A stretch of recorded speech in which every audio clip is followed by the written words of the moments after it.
Autism is the fastest rising developmental disorder in the world. It affects children throughout industrialized countries. But immigrants from many non-industrialized countries are being hit even harder. This is Ali, he's 13 years old, he's autistic. This is Afshir, he's 12 years old, he's autistic. In Somali communities in Sweden and the United States, rates of autism are up to 4 times higher than non-Somalis. Here in Toronto's Somali community, autism rates are also inexplicably high. This is my brother, he's autistic. Why Somalis and other immigrants are so badly affected by autism is a mystery. But it's not only them. Autism is rising sharply everywhere. And so far, medicine can't tell us why. What we were told was, we have no explanation. Things like this just happen. Autism's rapid rise, especially among new immigrants, is a clue pointing to environmental causes. Now, some scientists are zeroing in on bacteria in the gut as a key to what's traditionally considered a disorder only of the brain. The traditional way of looking at autism as a specific brain insult that is largely permanent and unreversible may be somewhat outdated.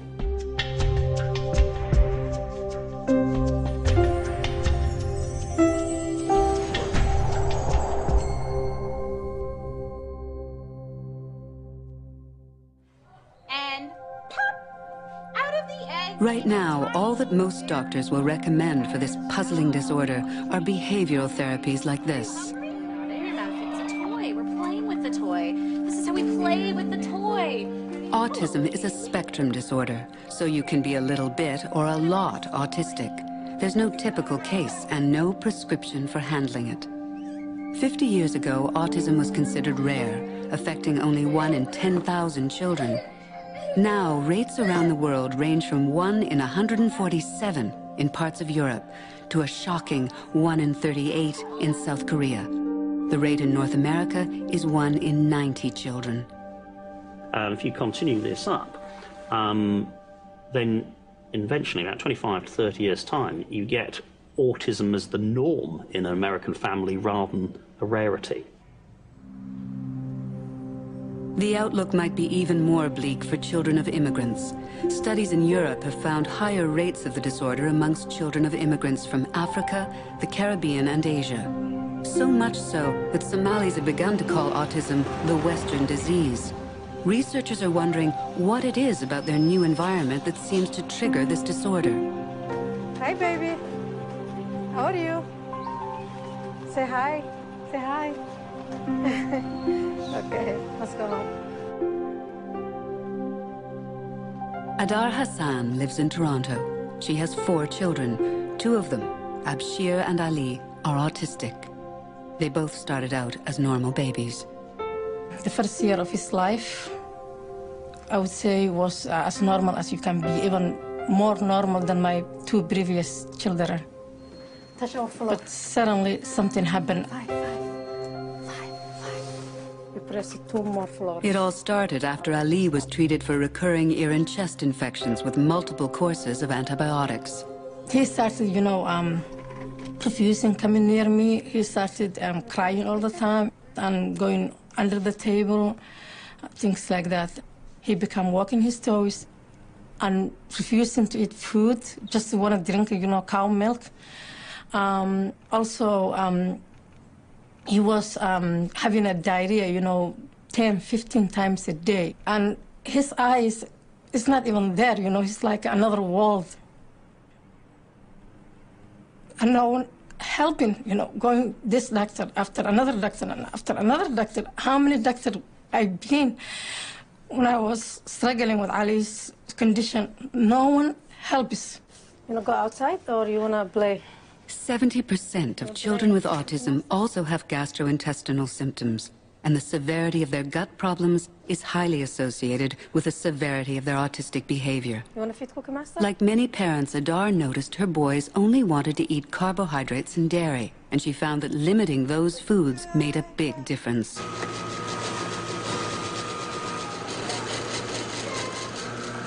We adopted the Western diet, but When my kids got diagnosed and did a lot of research, I find out, you know, all the ways always better, you know, old-fashioned way, you know. Cooking, you know, from scratch, doing as fresh as you can, you know.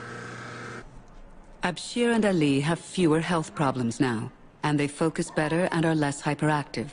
But Ali is completely nonverbal, and both boys still need constant care. Juice, yum. Hey, easy. All the new immigrants is facing the same thing, and even the Canadian, you know, they're having the same issue and same problem. But something really needs to be explored because these kids really, they're really sick.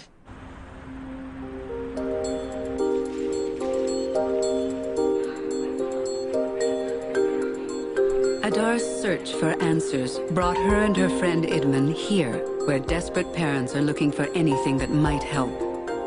The annual Autism One conference in Chicago is the largest and most comprehensive of its kind. Here, scientists and parents alike come to get the latest trends in scientific research and sometimes unconventional treatments. We're New Beginnings Nutritionals. We're a supplement company, and we're highly with New Life Foods. We offer gluten-free, casein-free, and soy-free. The essential fatty acids improves brain function for children with autism. Hi, this is Isaac. He's a robot. Hi, I'm Amy from Living Well, designed by Amy. Hi, we're standing in front of some hyperbaric oxygen chambers. If you're not satisfied with it, I will personally, as owner of the company, refund your money. There is a revolutionary new product that has come out on the market that is a GPS real-time tracking device for children with autism. Check us out at www. With no official medical protocol for treatment, parents are frustrated with the lack of options. As parents, we want to use science-based treatments and therapies, but there's a certain sense that we can't wait for science to catch up.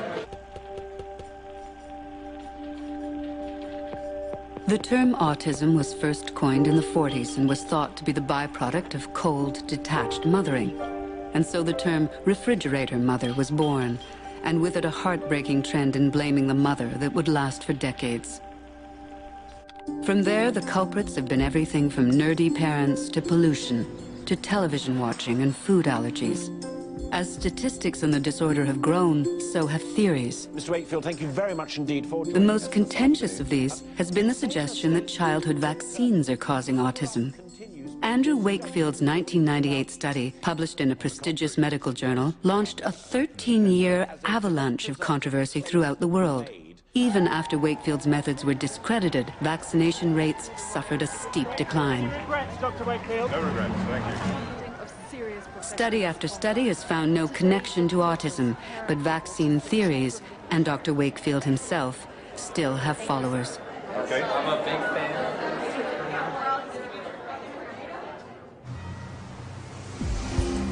Lately, the majority of the research funding has been invested in work on the link between genes and autism.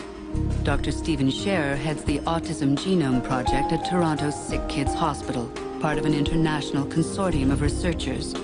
They're projecting that over 100 genes may contribute to autism, and so far they've identified 6. The goal of our research is to find which genes are leading to the development of autism, and so when we make a discovery and we find a gene involved, it starts to explain part of this medical mystery. But it doesn't tell us specifically why that gene has been changed or mutated. We also know through other studies that environmental agents can lead to increased rates of genetic changes. So certainly that's a possibility. We can do those experiments once we know what the target genes are, because we can test in the laboratory which environmental agents have effect on how those genes are replicated or turned on or turned off.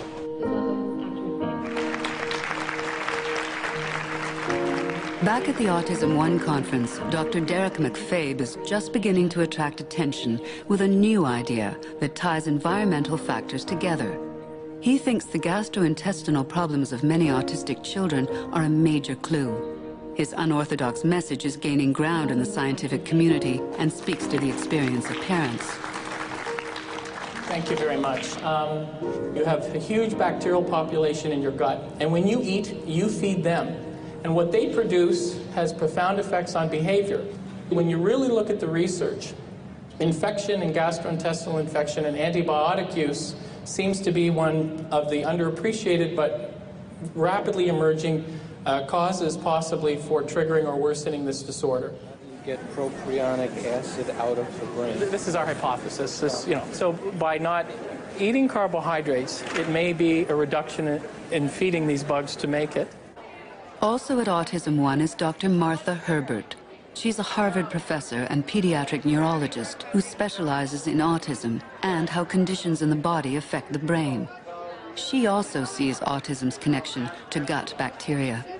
The gut microbial area is exploding before our very eyes right now. It's becoming clear in more and more publications that gut bugs affect the brain, that gut bugs affect psychiatric conditions, and that there's a mind-brain-body continuum through the gut microbiome.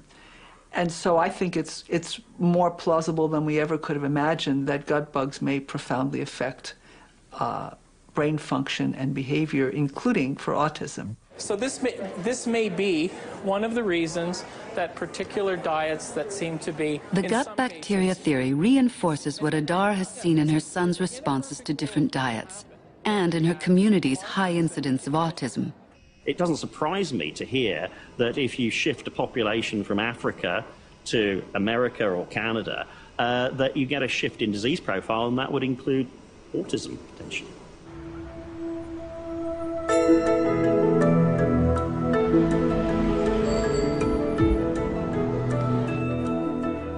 Dr. Jeremy Nicholson and his colleagues at London's Imperial College have been looking at intestinal flora and their role in health for years.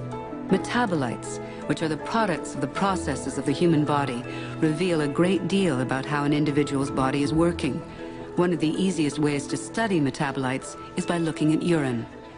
So there are thousands of different metabolites in urine, and all have got their own unique radio signatures. So what we do is we drop a sample like this, it's got about 0.5 ml of urine, into a very strong magnet. It realigns all the magnetic nuclei, and we can pump in radio waves and then listen to each molecule basically sing its own frequencies.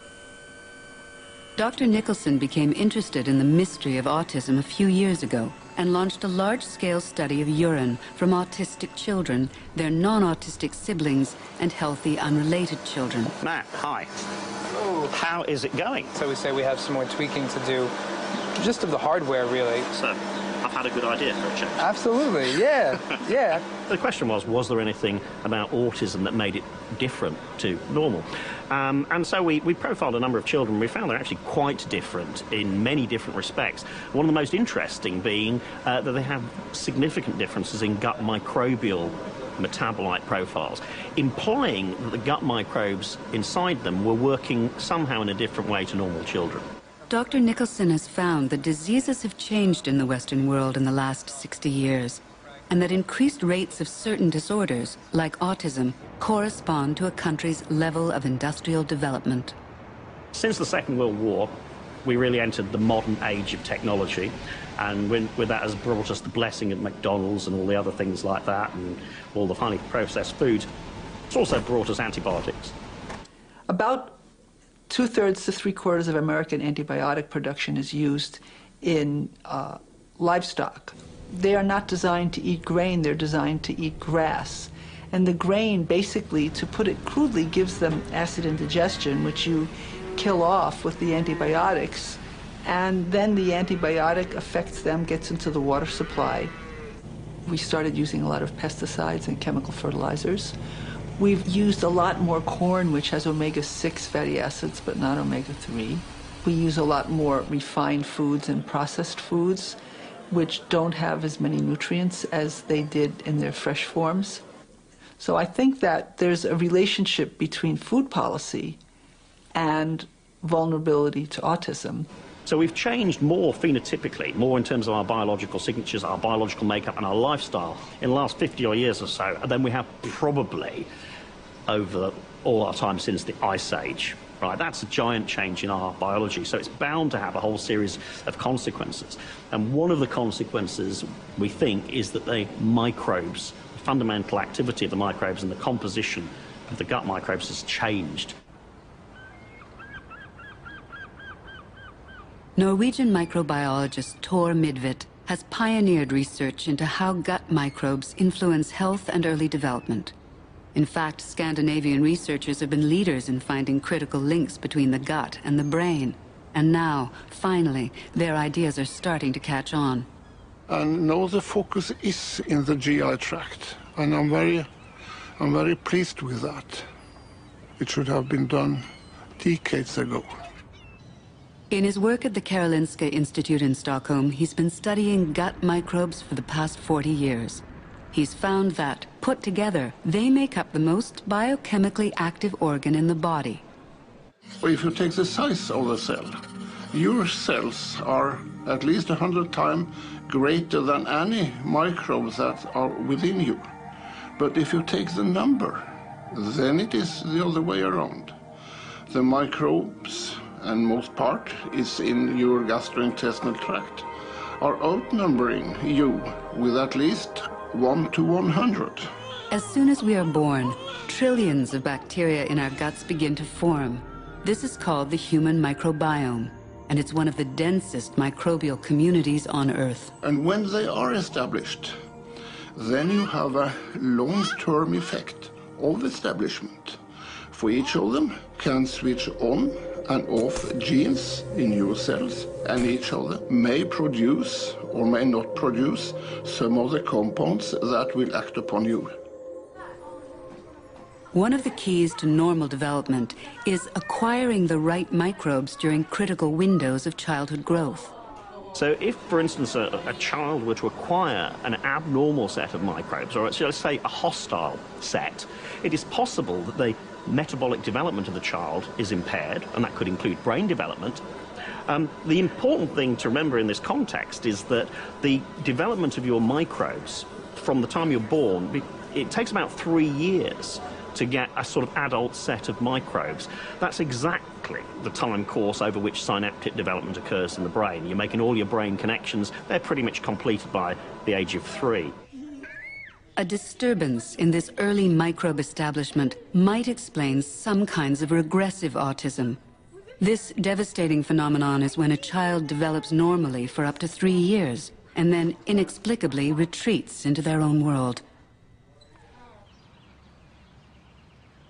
Just outside Chicago, this sudden regression became a clue that led one mother to push for answers and a new discovery.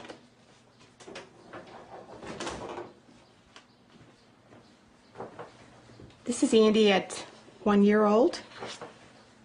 Oops. He had perfectly normal development, hitting all of his milestones. Mama, dada, baba, bye-bye, by, the age of 1. Andrew is the youngest of Ellen Bolte's 4 children. He was born in 1992. This is his 18-month shot. And this is where he's gone. A medical checkup found fluid in Andy's ears. The physician diagnosed an ear infection and prescribed 10 days of antibiotics. But the fluid persisted, so the doctor prescribed more antibiotics. He was on his 6th course of antibiotics within a 2.5, 3 month period. I guess the only way I can describe it is he started to shut down. He became withdrawn. He didn't want to be touched. He didn't want to be held. Eventually, they found that a milk intolerance explained the fluid in Andy's ears. He was taken off antibiotics, but his behavior remained. He regressed so dramatically that instantly he was seen by many specialists. Ultimately, though, what we were told was, we have no explanation. Things like this just happen. He has autism. He has very severe autism. At this point, Andrew is 4 years and 9 months old. He didn't like to really play with toys. He would pull the books off the bookshelves or VCR tapes off and just play with them on the floor, but not really in a meaningful way. He was very stiff and postured. A lot of toe walking, which is seen in children with autism. Of course, he's not really making eye contact here at all.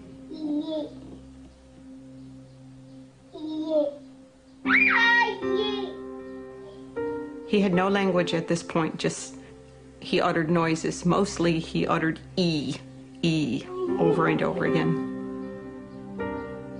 He seemed healthy, except for, and this is very important, he had a lot of GI symptoms. His stool was foamy, mucousy, bulky. It wasn't like anything I ever seen come out of a kid before, and with 4 kids. You know. He started to refuse to eat solid food, but he would eat non-edibles, tissue, paper, ashes from the fireplace, the drywall off the walls.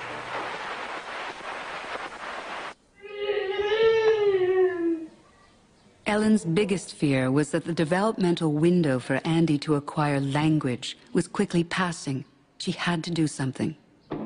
I felt called to start researching in spite of having no medical background at all. Ellen's starting point was Andy's history, compared with her first 3 children's development. The only difference she found with Andy was his experience with antibiotics. It didn't take long for her to stumble upon the name Feingold. One of the lesser-known problems with antibiotic use is that they do impact the bowel flora. At 90 years old, Dr. Sidney Feingold is still considered one of North America's best microbiologists. He's been researching bowel flora since the 1950s. The human bowel is a remarkable organ. If you were to stretch it all out, it would be the dimensions of a tennis court. It has many different bacteria in it normally, a great variety, probably between 1,000 and 10,000 different types of bacteria. These children are susceptible to ear infections, and so they receive antibiotics, and the antibiotics intend to select out certain organisms while they suppress much of the rest of the flora. Now, the organisms that tend to persist are Clostridia. Clostridia are a family of around 100 species of bacteria. A few of them are pathogenic, extremely hardy, and resistant to most antibiotics. They also produce neurotoxins that affect the brain. But Ellen found that it might be possible to attack the Clostridia specifically with a particular antibiotic. I really felt, if we go on this premise, if we act on this premise, he can be helped. An antibiotic that specifically targets Clostridium in the intestinal tract could potentially be a huge benefit to him. So I started writing doctors. Many of them simply referred me to somebody else because they felt it was, outside of their expertise. It didn't clearly fit with infectious disease. It didn't clearly fit with gastroenterology. It didn't clearly fit with neurology, immunology. So I was hitting on all of these different specialists.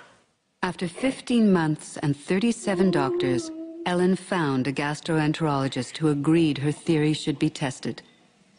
They began Andrew on an 8-week trial of one of the only antibiotics known to kill Clostridia bacteria. The results were astounding. Oh, wait.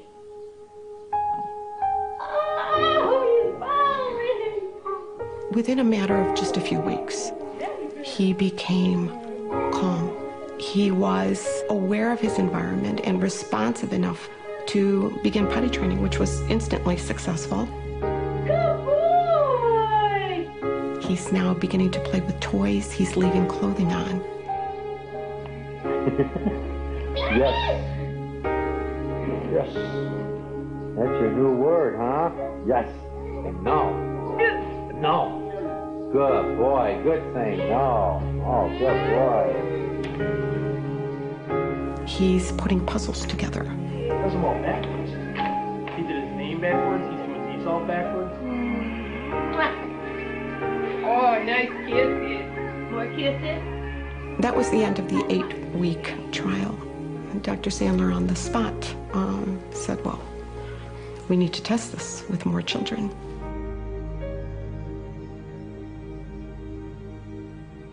At this point, Ellen and her doctor took their story to Sidney Feingold. So, Julie, you got some black colonies there? Yes, these are growing nicely actually on this plate here. And he agreed to help with a pilot study of 11 more children. How long did they take to show up? That took 2 weeks to come up. 2 weeks. Pigmentation, yeah.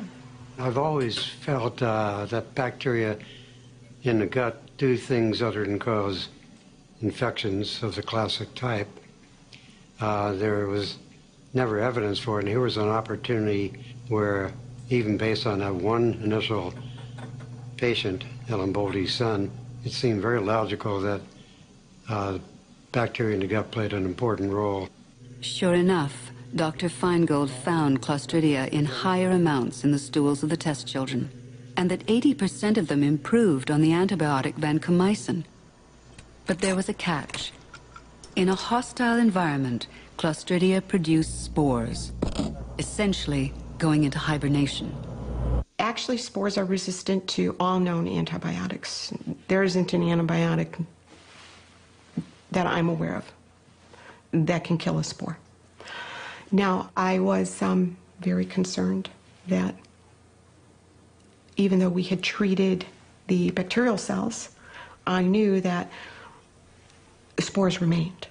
And I was quite concerned that when we removed the vancomycin, that any spores remaining in the intestinal tract would germinate and would be right back in business, shall we say. And that, sadly, is exactly what happened.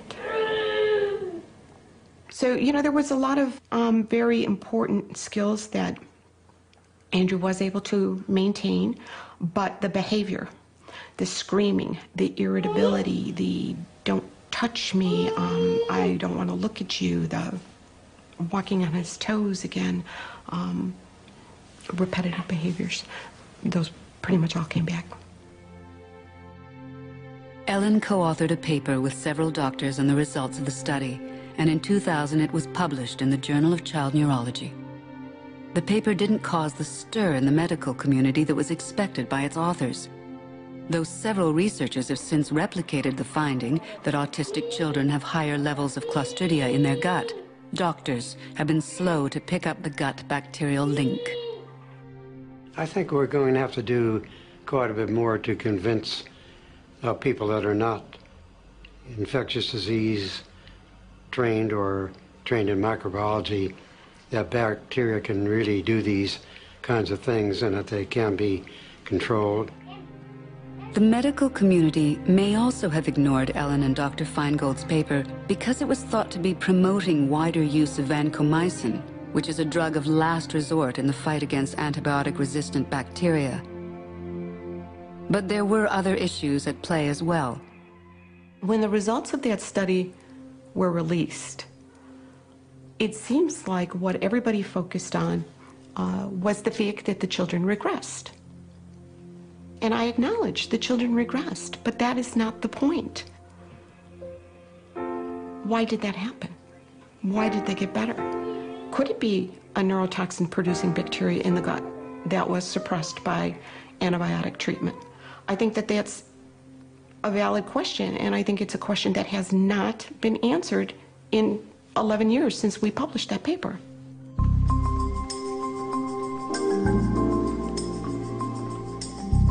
At his lab at the University of Western Ontario, Dr. McFabe is picking up on Ellen and Dr. Feingold's work with his own gut bug theory.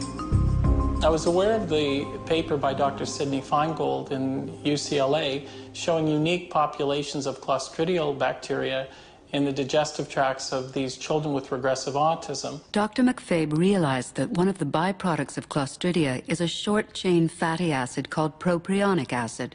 It's not a neurotoxin, but it does have dramatic effects. And then in my previous work, we were working with this compound, propionic acid, And we found that for such a simple molecule, it had very widespread effects in the central nervous system, affecting brain development, metabolism, and immune function. And then, we sort of put 2 and 2 together, and we said, hey, these bacteria in the gut, when children eat carbs, ferment the carbs and make propionic acid. And in addition, some of the foods that these children craved, in addition to being high carb, did in fact contain propionic acid as a food preservative. Propionic acid is labeled on food packaging as E280. It's a commonly used preservative in many bread, cake, and cheese products made and sold throughout Europe, Australia, South Korea, and North America. So we thought to take propionic acid and give it in small amounts to rodents and see if the behaviors or brain changes looked anything like autism and whether or not these behavioral and brain changes were transient. Dr. McFabe's control subjects exhibit typical behavior. Rats are highly social animals. They greet by sniffing nose to tail and interact as they explore their surroundings.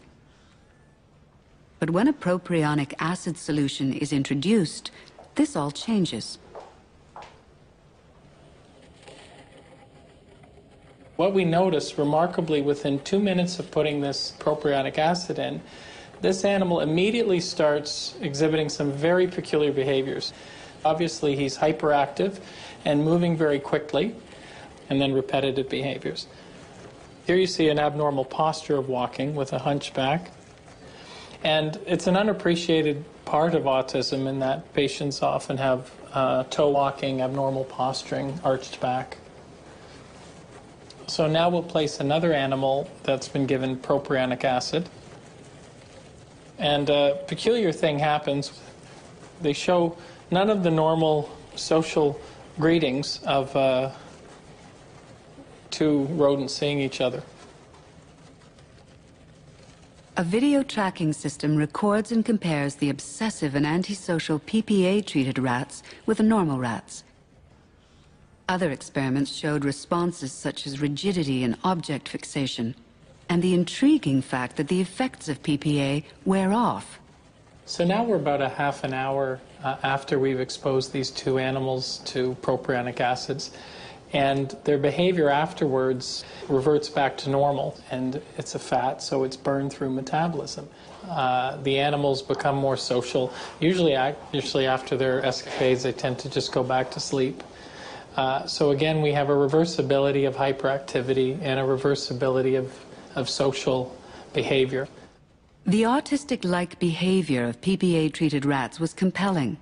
But Dr. McFabe and his team wanted to know exactly what PPA was doing to the brain.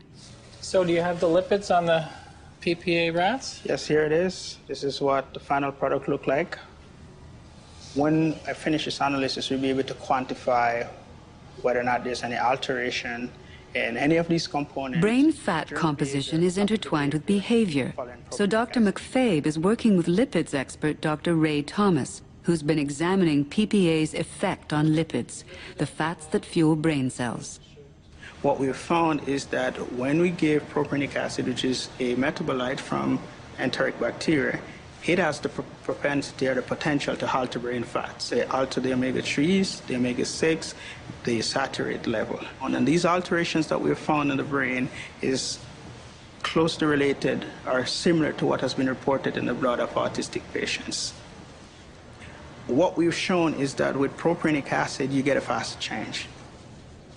Remember, families are saying, my child gets worse with something associated with gut or diet.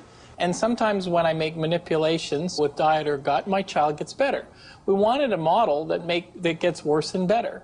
And what Ray found with these amazingly specific changes in very key lipids that have to do with brain development, brain functioning, and brain energy metabolism. Imagine these gut bacteria produce the propionic acid as a metabolite. It'll fly through all bloodstreams to multiple cells, like all the other fats. But then when it comes to the nervous system, it can get in because it's a small molecule. But there are actually very specific compounds called transporters that actually grab the propionic acid and kind of suck it into the nervous system. Once in the brain, PPA changes brain fat composition to be similar to that of autistic patients. The brain is 60% fat, and cell function and our behavior are directly related to how those fats are composed. And there's more. PPA could even be switching the genes associated with autism on and off. Imagine this little molecule from your gut going directly into the nucleus where all your DNA is and acting as a switch to turn on and off important genes having to do with brain development, learning, and memory and metabolism. It's very intriguing that such a simple molecule can do such specific things in a brain metabolism and function that are very consistent with what's found in autism.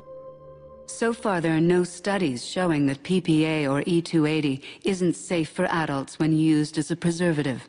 But Dr. McFabe's work with animals shows that gut bug metabolites like PPA could be triggering autism in susceptible children. Normal or near normal people exposed to high levels of alcohol are not behaving as their normal selves. And by analogy, I think normal or near normal children exposed to high levels of propionic acid, gut bug metabolites, are not themselves.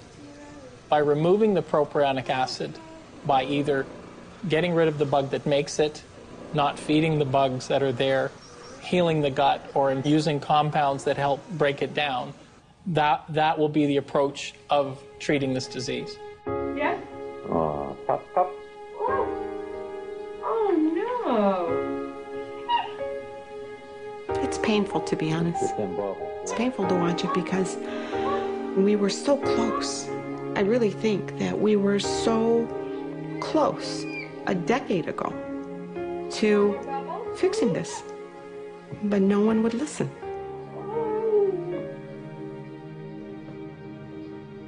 Many parents have taken up the gut bacteria theory and are using it to devise treatments. Andrew is now 19 years old. It's hard to believe that it's been that many years. I do think that it's a war in Andrew's intestinal tract. There is a colony of, I believe, neurotoxin-producing bacteria that established itself and set up camp and set it up good and strong and at an early age. And basically what you become colonized with as a child, those are the bacteria you die with. Keeping Andy on powerful antibiotics indefinitely wasn't an option. Long-term use would have dangerous side effects. So Ellen turned to other therapies. She has found that by giving Andy massive amounts of probiotics, supplements containing benign bacteria, his symptoms are controlled. So even if Andy's Clostridia can't be eradicated, they can be beaten back with waves of competing bacteria. Studies have confirmed that probiotics have helped other children as well. He functions very well, and that's a relative term. When I compare to our baseline, I'm very happy with what he can do. Andrew is very self-sufficient. He can cook his own breakfast, pack his own lunch. Academically, he struggles beyond, a third or fourth grade level. He still has some very impaired social skills. He is, though, delightful and a joy to be around the house. Andrew, pretty soon you have to go to your track meet. Hey. And what are you going to do at your track meet? Run fast. Run fast. Besides hopeful signs that altering gut bacteria may control autism, new research in Canada is looking at the possibility of medically replacing a whole internal ecosystem with a healthier one. This to me is like a golden opportunity to really look and see what might be going on in this situation, where I can sort of see that there's some problems with the gut and problems with development. Dr. McFabe and his colleague, Dr. Emma Allen Vercoe from the University of Guelph, have begun a unique collaboration with the Somali community in Ontario. Joining forces with parents, they've started a study that will analyze fecal samples from Somali Canadian autistic kids. Dr. Allen Vercoe hopes it will reveal what's amiss with their bacterial profile. And also this entire change that the Somali population has when they come from Somalia to Canada, to a completely different country, a different culture, different foods in particular, and hearing the changes that might be happening in the diet that might therefore have some kind of knock-on effects with the bacteria that live in the gut. The old adage, we are what we eat, I think that's very important. In Somalia, they eat a lot of fermented foods, and that's a very staple part of their diets. They wouldn't necessarily do that in Canada. It's the way we lived, you know, the food we used to eat. No corn, no soy, no genetically modified things, no nothing. Everything is as natural as they can be. No pesticides, no hormones, nothing. And maybe they have a microbe that's missing now from their diet because they're not getting it from fermented food. And maybe that microbe might have some direct interaction with other microbes in their gut. Now, if that's a missing piece, it's that no longer there. Their gut microbiota might actually not be functioning correctly anymore. Dr. Alan Vercoe is working on the idea that the ecology of gut bacteria could be medically manipulated.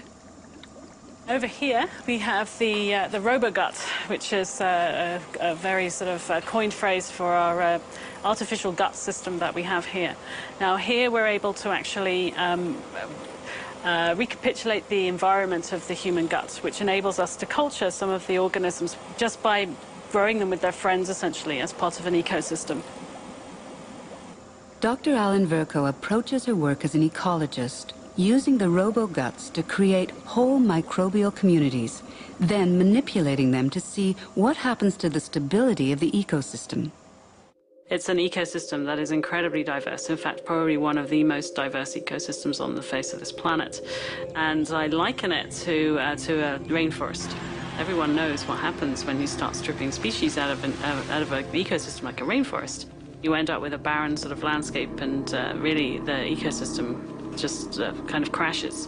And this is what we think is the kind of the basis for many diseases now. The concept of treating gut microbes as an ecosystem leads to hope that someday a whole flawed set of microbes could be replaced. The idea would be that we would get rid of the bad ecosystem with antibiotics, with purging of some kind, and then replace it immediately with a healthy ecosystem that would allow that to establish and to take on the job of a healthy ecosystem. So autism can be a shortage of some microbes and not a presence of some microbes. And that's difficult to investigate, but you have to do it.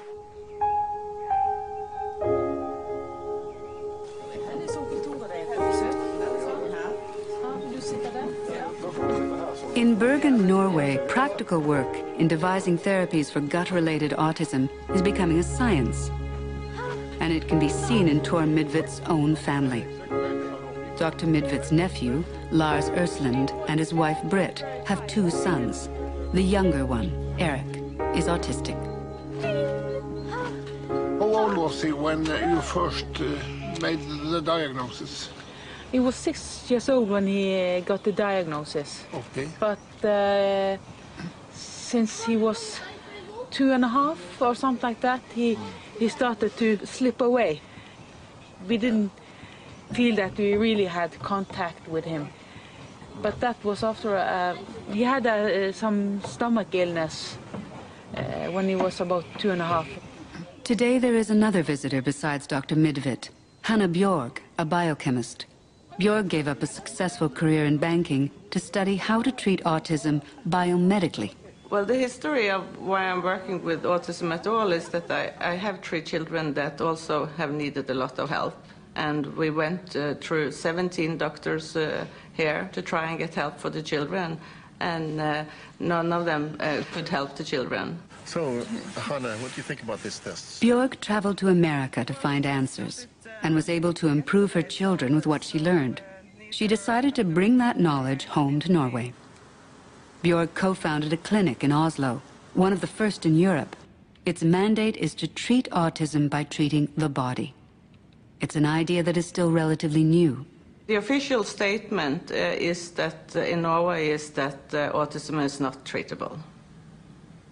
That's the official statement in Norway. It's something new for the medical community, but probably not for the parents who's been working with kids for a long time. With every new case at her clinic, Björg starts with a comprehensive examination of the child's history and routines.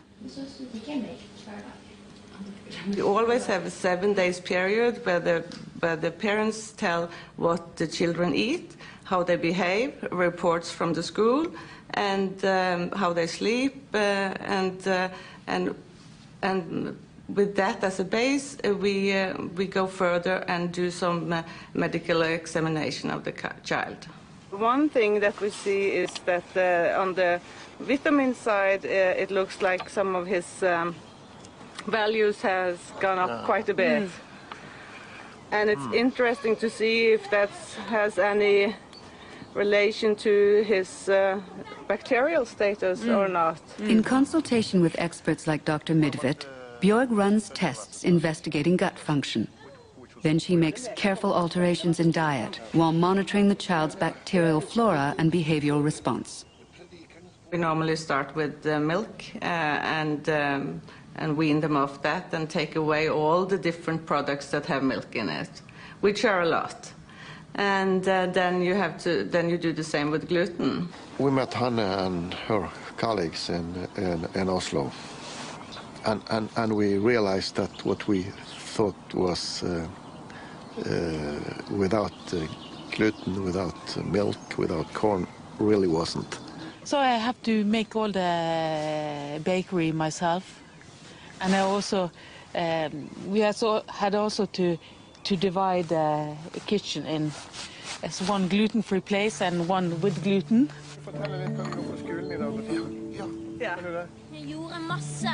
Gluten and casein-free diets are a common approach to healing a disturbed gut, but there's no scientific agreement on why it helps some kids. The best explanation is that a microbial imbalance impairs the body's handling of these foods, and the brain is affected. Hannah's work with Eric has helped him improve socially and academically. But his parents would like even more improvement.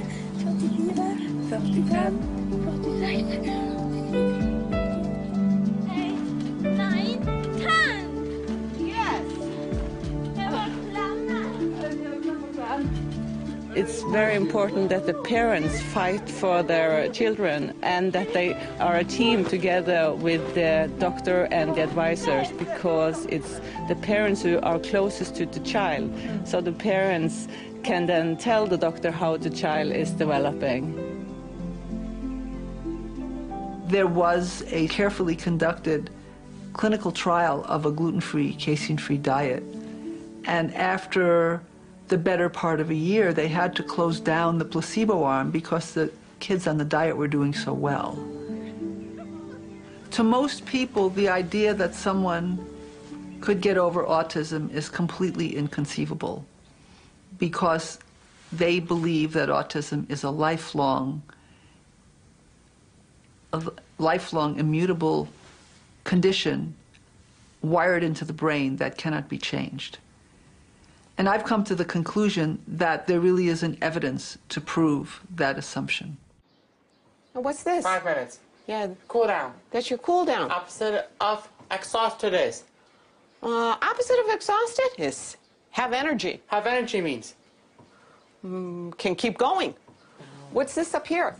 Distance. Yeah, that's how many miles you're running, huh? Okay. Yeah, I don't think you ran 345 miles, honey. Okay. But it looks good.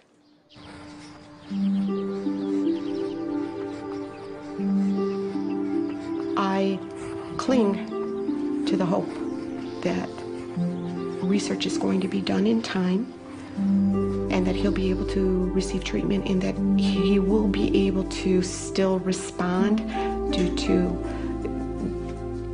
plasticity of the brain. Who's to say? There could be a future where we screen for these weird fatty acids in children, we screen for these bacteria in children, and we help children by either eradicating the bacteria, having healthy bacteria to keep the bad bugs down, helping the person to metabolize these fatty acids, just like giving insulin to a diabetic to help them metabolize sugars. The model reflects a changing neurological disorder. They really have a GI issue. And when you have a gut problem, nothing else is going to work. I would love to hear his voice. That's the most important thing. He understands more now. He understands everything you tell him, but he can't say the words. So that's one of the biggest for me, to see, you know, Alice speak and call me mom one day.